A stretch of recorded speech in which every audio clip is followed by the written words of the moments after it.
श्री हरिवंश। श्री हरिवंश।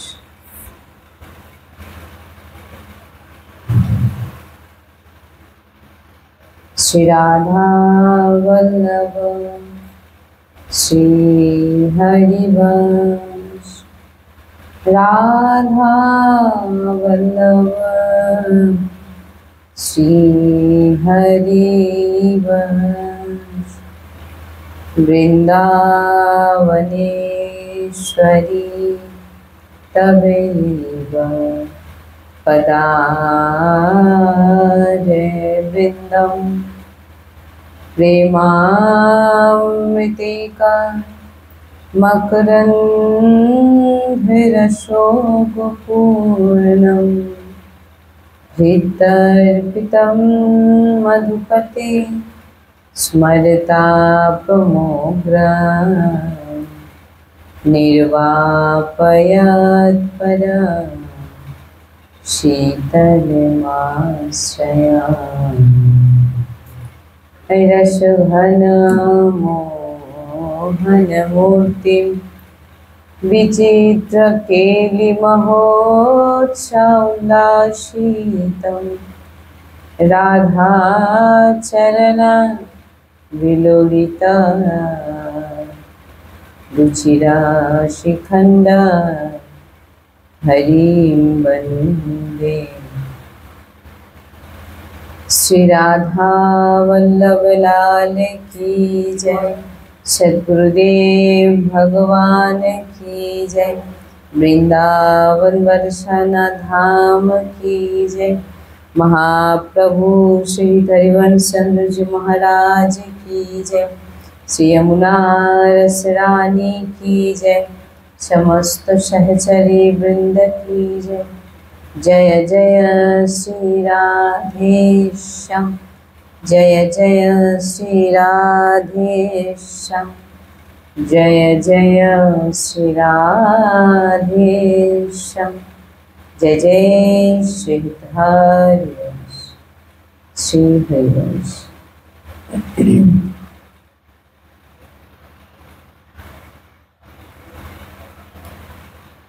श्री प्रिया प्रियतम जुर कृपाय सद्गुरुदेव भगवान जुर कृपाय वृंदावन बरसाना धाम जुर कृपाय रजरानी जुर कृपाय समस्त सहचरी बृंद जुर कृपाय আমরা যে শ্রীমদ্ ভাগবত মহাপুরাণ শ্রবণ করছি আজকে তার 60তম দিনে আজকে পড়ব। এই মনুষ্য জন্মে একমাত্র যে পরম কর্তব্য প্রহ্লাদজি বচন প্রহ্লাদজি মহারাজ বলছেন ভগবানের ইহা হি পুরুষস্য বিশ্বপাদ উপসর্পণা। ভগবানের স্মরণে চলে থাকা জীব, ভগবানের স্মরণে যে জীব চলে থাকে, মার্গে চলে থাকে, এটাই হচ্ছে জীবের পরম লাভ। তাই বলছেন চিন্তা করো না তোমার কল্যাণ হবে কি না। চিন্তা করতে না বলছে যে তোমার কল্যাণ হবে কি না। ভগবানের কথাতে বিশ্বাস করতে বলছে, ভগবানের বচনে। আর যদি বিশ্বাস না থাকে ভগবানের কথাতে তাহলে তো আর কিছু বলার নেই। আমাদের মালিক বলছেন তেষাম মহাসমুর্ধর্তা মৃত্যু সংসার সাগরা। আমি তাকে মৃত্যু সংসার থেকে পার করি যে আমার স্মরণে থাকে। যিনি আমাকে সমর্পিত, যিনি ভগবান বলছেন আমাকে আমার কাছে নিজেকে সমর্পিত যে ভক্ত করেছে, বলছেন তাকে আমি এই মৃত্যু সংসার থেকে পার করি। ভগবান স্বয়ং বলছেন। এটা ভেবো না যে আমি বৃদ্ধ অবস্থাতে ভজন করে নেব, যারা ভাবে যে বৃদ্ধ অবস্থাতে ভজন করে নেব, বলছেন এখনই এই অবস্থাতে যেমন অবস্থাতেই আছো না কেন ভজন শুরু করে দাও। উত্তম এটাই, কৌমারে আচারে প্রাপ্ত, অল্প বয়স থেকে ভগবানের ভজন শুরু করে দাও। মনুষ্য বুদ্ধিতে বলছেন যে যদি কেউ মনুষ্য বুদ্ধিতে দেখছে যে ছোট ছোট বাচ্চা ভগবানের নাম জপ তিলক আদি করে আছে, দেখবেন ছোট ছোট বাচ্চারা ভজন করছে, বড় হয়ে গিয়েও তারা ভজন করছে না, ঘুরছে, আনন্দ ফুর্তি করছে, কিন্তু দেখবেন ছোট ছোট বাচ্চারা কীর্তন করছে, নাম জপ করছে, আরতি করছে। তাদের ঘুমানো, হাসা, কথা বলা সাধারণ নয়। যারা অল্প বয়স থেকে ভজন করে সাধারণভাবেই আছে, কিন্তু তাদের যে কথা বলা, হাসা, চলা সেগুলো কিন্তু সাধারণ হয় না। তাই গুরুজি বলেন যে মানসিক বুদ্ধি ত্যাগ করে সন্ত সভাতে যান, ইনারা সাধারণ নয়। এমন ভ্রম হিরণ্য যে কশ্যপের হয়ে গিয়েছিল, যে তপস্যা করছিলেন হিরণ্যকশিপু, যে ব্রহ্মাজি আশ্চর্য হয়ে গেছিলেন যে এ কি তপস্যা করছে, এ কেমন তপস্যা করছে, এত গভীর তপস্যা করছে হিরণ্যকশিপু। আর এক 5 বছরের বাচ্চা, সেই তপস্যার আর কোনো মানে যাকে বলে কি ধাজিয়া উড়িয়ে দেওয়া, মানে কি বলবো ওকে, যে সেই তপস্যার একদম কোনো আর মান সম্মান রাখেনি, এমন কঠোর তপস্যা করেছিলেন হিরণ্যকশিপু। ব্রহ্মাজি অবাক হয়ে আশ্চর্য হয়ে গিয়ে বলেছিলেন এ কিরকম তপস্যা করছে, এত কঠোর তপস্যা। কিন্তু তিনারই 5 বছরের পুত্র ওই তপস্যার কোনো মান সম্মানই রাখেনি, অস্তিত্ব রাখেন।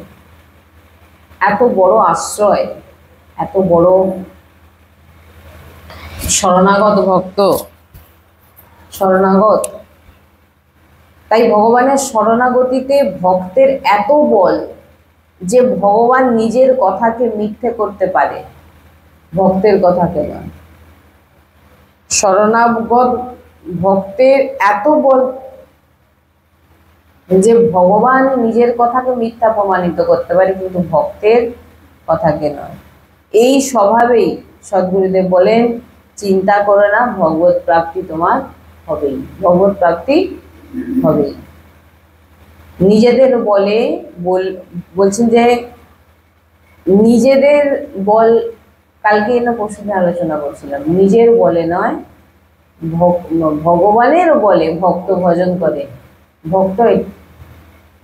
ভক্তের ভাবনা এমন হয়। তাই ছোট ছোট বাচ্চা যখন দেখবেন এই সৎসঙ্গ শোনে, নাম জপ করছে, বলছেন তারা কিন্তু সাধারণ হয় না, কারণ তারা যে অবস্থা থেকে ভজন শুরু করেছে, আমরা হয়তো সে অবস্থাতে ভক্তের মানে ভক্তির কিছুই জানতাম না। এই জন্য যখনই এমন ছোট ভক্ত, ছোট কি বড় ভক্ত দেখা মাত্রই আগে তাকে ধন্যবাদ প্রণাম করো। কেন না, সে এই অবস্থা থেকে সে ভজন শুরু করে দিয়েছে। আর নিজের দিকে যদি দেখেন যে আমি অনেক দেরি করে মানে ভজন শুরু করেছি, তাই এই ছোট বাচ্চা কিন্তু সাধারণ নয়, যেহেতু সে ছোট অবস্থা থেকে, অল্প অবস্থা থেকে এসে ভগবানের নাম জপ করছে, নাম কীর্তন করছে, প্রসাদ পাচ্ছে, সেই পরিবেশটা পেয়ে গেছে, তাই সে সাধারণ নয়।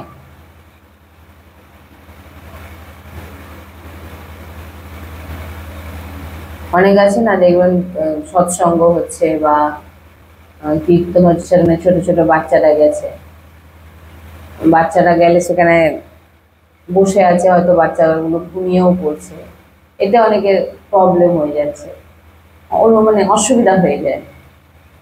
বলছেন যে না, তারা কিন্তু সাধারণ নয়।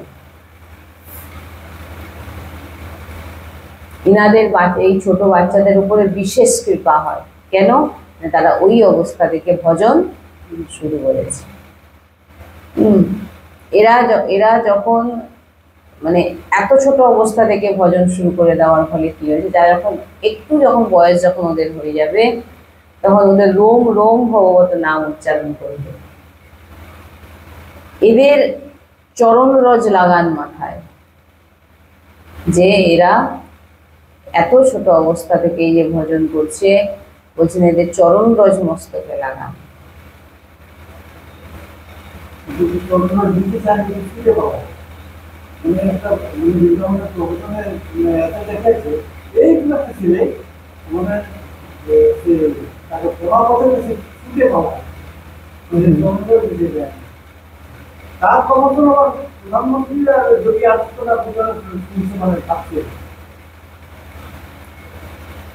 তাই বলছেন এই ভগবত মার্গকে কি মনে হচ্ছে? সাধারণ নয়। যদি গৃহস্থ হয়ে এই মার্গে চলছেন তো কৃপা। প্রত্যেক উপাসককে ধ্যান দিতে হবে যে আমি কৃপাতে টিকে আছি। আমি যদি ভজন করি, সে হচ্ছে কৃপাতে ভজন করছে। কখনো অহংকার করো না। বিশেষ কৃপা বাল্য অবস্থা থেকেই শুরু হয়।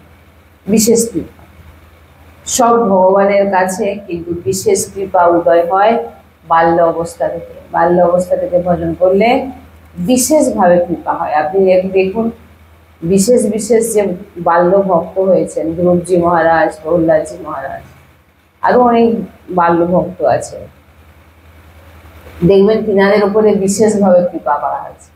প্রহ্লাদজির বেলাতেও ভগবান এক অদ্ভুত রূপে প্রকট হয়েছে, আর ধ্রুবজির বেলাতেও ভগবান এক অদ্ভুত ভাবে প্রকট। যখন ভগবান আসেন, সবাই জিজ্ঞাসা করছেন, প্রভু আপনি এত তাড়াতাড়ি চলে যাচ্ছেন? এই অল্প বয়সী ছেলে, অল্প বয়স আর অল্প দিনের সাধনাতে আপনি তাকে দর্শন করতে, মানে দর্শন দিতে যাচ্ছেন? তখন ভগবান বলছেন, না, আমি ধ্রুবকে দর্শন দিতে যাচ্ছি না, আমি ধ্রুবকে দর্শন করতে যাচ্ছি। এত বাল্য অবস্থাতে এত শরণাগতি হয়ে এত কঠোরভাবে সে কি করে সাধন ভজন করে আমাকে প্রাপ্তি করে। ভগবান দর্শন করতে যান এমন ভক্তের। কিন্তু যিনি বাল্য অবস্থা থেকে ভজন করেন, ভগবান তাদের কাছে বিক্রি হয়ে যান ছোট অবস্থা থেকে ভজন করলে। কিন্তু আর যদি আরো বেশি ভগবান বলছেন, গরিব হয়ে যখন সেবা করেন, গরিব হয়ে যখন সেবা করেন, ভগবান বিশেষ খুশি হন। তার কাছে কোনো দামি দ্রব্য নেই, কোনো বস্তু নেই, কিন্তু তার হৃদয়ে সবসময় ভগবানের সঙ্গে জুড়ে আছে। এগুলো কেবল কেবল গুরু কৃপাতেই সম্ভব হয়। গুরু যখন কৃপা করে তখন কিন্তু এই রকম। আপনারা দুজন যে ছোট ছোট বাল্য ভক্তের কথা আমি আলোচনা করলাম, তিনাদের জীবনেও কিন্তু গুরু ছিলেন